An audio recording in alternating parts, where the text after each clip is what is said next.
Bonjour à toutes et à tous, je suis content de vous retrouver pour une nouvelle vidéo autour de notre thème favori. Aujourd'hui, nous allons parler des cristaux, du nettoyage des cristaux et de leur utilisation avec l'énergie.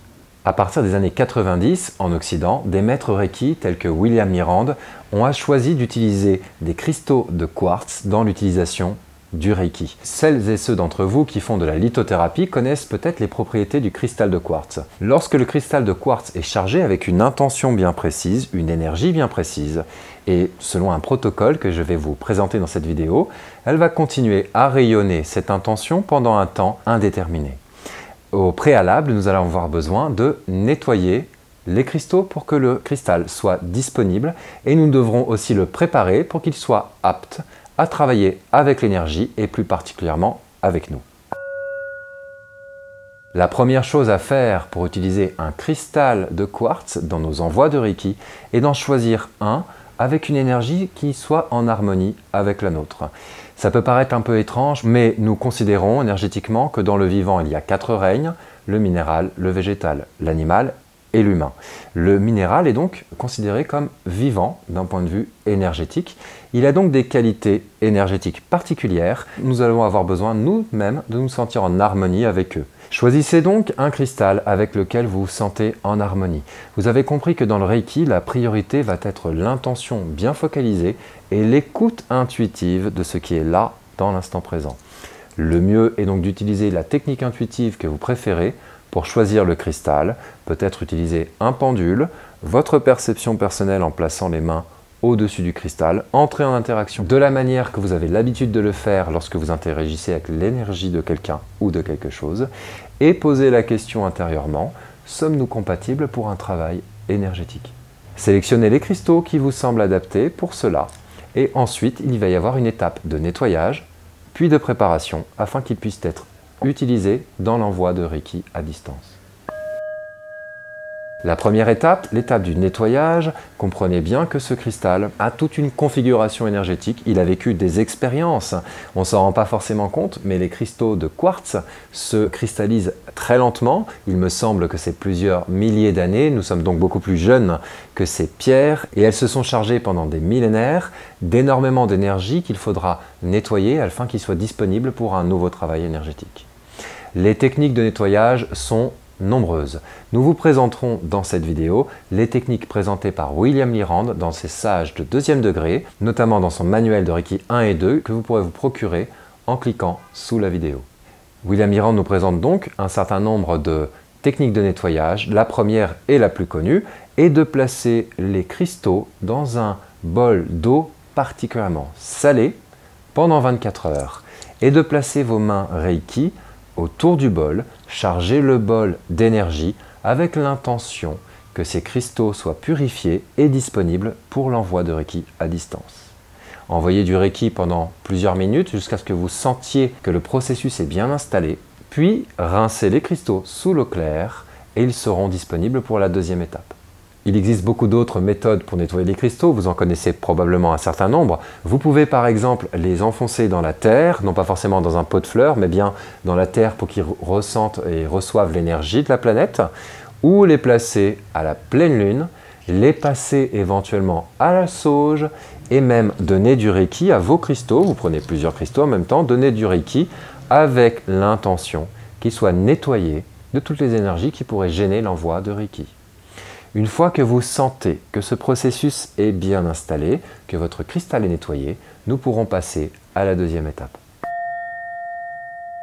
La deuxième étape, toujours selon William Mirand, il existe bien sûr d'autres manières de travailler avec le cristal, mais William Mirand nous explique qu'il va être nécessaire ensuite de préparer le cristal pour l'envoi de Reiki à distance spécifiquement. Pour préparer votre cristal, pour l'envoi de Reiki à distance, placez juste votre cristal dans votre main et tracez le symbole de distance que vous apprenez au 2e degré. Si vous avez suivi des formations de maître Reiki tels que le Holy Fire ou Reiki tibétain, vous commencerez par tracer les symboles de la maîtrise avant. Ensuite, le symbole de distance qui vous permet de focaliser votre intention sur une dimension autre. Et vous pouvez ajouter bien sûr d'autres symboles, mais le symbole de distance sera un minimum. Placez votre main et chargez le cristal avec l'intention qu'il soit disponible pour votre travail énergétique et en harmonie avec les envois que vous vous apprêtez à faire avec lui. Donnez du Reiki à votre cristal jusqu'à ce que cette intention, ce processus se soit bien installé. Pour valider ce processus, utilisez les techniques que vous avez dans vos travaux énergétiques, qui sont diverses, qui vous permettent de sentir, de ressentir, d'entendre ou d'avoir l'intuition, l'indication que le travail énergétique est arrivé à son terme.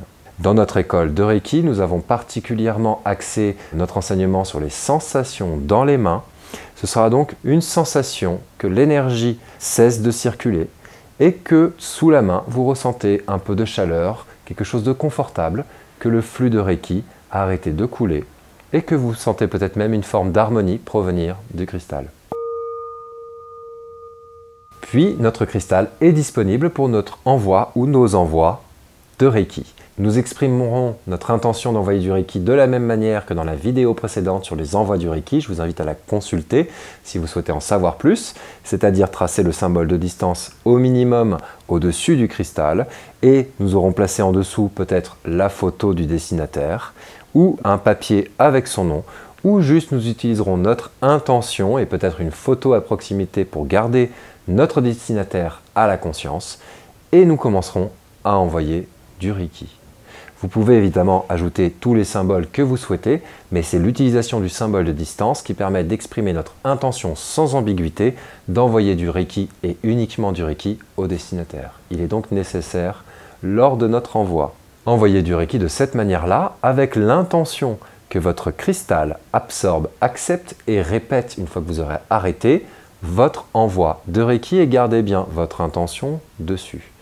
Et programmez, chargez votre cristal, gardez le plus de pensées positives, gardez à l'esprit la spiritualité du Reiki, les symboles qui vous viennent, faites les respirations que vous connaissez, les techniques que vous aimez, toujours en maintenant votre intention claire et sans ambiguïté, que votre cristal soit programmé pour envoyer toute l'énergie dont votre destinataire a besoin, même après l'envoi. Après 10 minutes d'envoi, 15 minutes peut-être, 20 si possible, ou si vous n'aviez que très peu de temps, vous ramènerez à 5 minutes, le moins souvent possible, bien sûr. Nous allons placer le cristal et sa photo ou son papier sur un endroit où nous pourrons terminer par une série de symboles et d'intentions. Si vous avez utilisé un papier pour exprimer le nom de votre destinataire ou peut-être la situation à laquelle vous donnez du Reiki, vous pouvez l'envelopper autour du cristal, faire un bonbon ou l'enrouler et placer un élastique autour. Puis pour sceller votre intention, que ce cristal continue à envoyer après votre envoi, dessinez le symbole de distance à nouveau au-dessus, en exprimant votre intention, ou tout du moins à la gardant dans votre cœur, que le cristal continue à travailler à distance pour vous, en envoyant du Reiki au destinataire aussi longtemps que cela soit nécessaire. Terminez par le symbole de la force pour sceller cette intention et laissez votre cristal travailler. Dans son manuel de Reiki Holy Fire, dont la technique est actuellement extraite, William Lyrand indique que vous avez aussi la possibilité de tracer le symbole de maître Holy Fire et pour ceux qui font du Reiki tibétain, de tracer le symbole de maître tibétain avant de tracer le symbole de distance. Votre cristal va continuer à envoyer du Reiki pendant plusieurs heures, peut-être même plusieurs jours et même dans certains cas, une semaine ou plus. Vous allez pouvoir bien sûr le recharger tous les jours, tous les 2 jours et plusieurs fois par jour, pourquoi pas, afin d'entretenir ce flux d'énergie bénéfique. Pour savoir si votre cristal a besoin d'être rechargé, il vous suffit, comme toujours, d'écouter, de ressentir, peut-être même d'interagir avec son énergie et vous saurez s'il y a besoin de le recharger ou non. Bien que William Lyrand n'en parle pas dans sa formation, nous vous recommandons entre 2 destinataires de nettoyer le cristal afin d'être vraiment certain que votre intention restera claire pour le prochain destinataire. Si vous considérez que vous avez eu des résultats suffisants avec le bénéficiaire, placez juste le cristal sous l'eau claire pendant quelques minutes dans la terre ou utilisez une autre technique pour le nettoyer et recommencez avec un nouveau destinataire. Votre cristal sera parfaitement disponible. Peut-être que vous connaissez, que vous utilisez d'autres techniques de nettoyage des cristaux, je serais ravi de la connaître. Quelle est votre technique préférée de nettoyage des cristaux? Partagez-la dans les commentaires. En attendant, je vous souhaite de merveilleux moments et je vous dis à bientôt avec plaisir. Au revoir.